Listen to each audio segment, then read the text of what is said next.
bitch, man!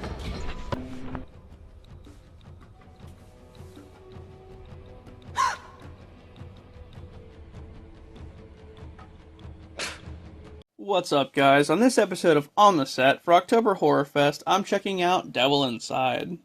In 1989, the day before Halloween, a woman named Maria committed a triple homicide during an exorcism that was being performed on her.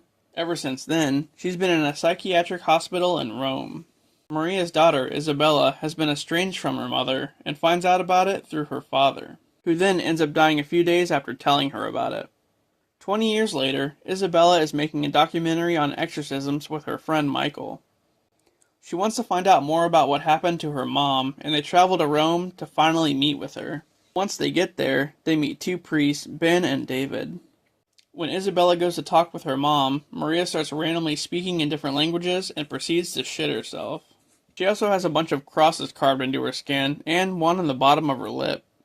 Well, that's it. She seems pretty far gone if you ask me. Time to pack up and go. Just then, Maria tells Isabella that killing a child is against God's will. This is because not too long ago, Isabella had an abortion. But there's no way her mother could have known that, because they haven't talked in years. After that, the priests take Isabella along on an exorcism for a woman named Rosalita.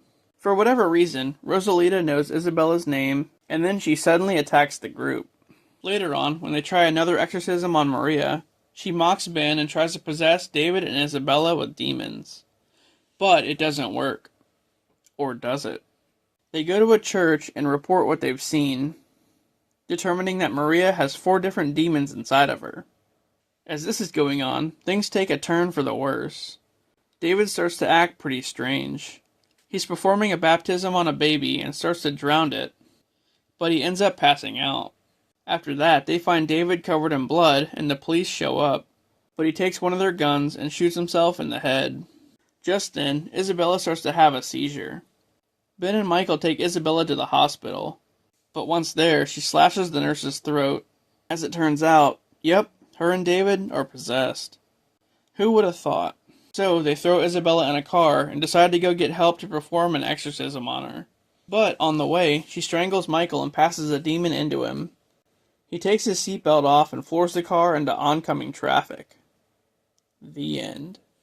So I guess it's fair to say that they didn't make it out of that one. What a wild ending. That was pretty crazy. Why would you put a possessed person in the car with you? Anyway, their investigation is still ongoing, and it may never be solved. On the next episode, we deal with some ghosts. 13 of them. And I'll see you then.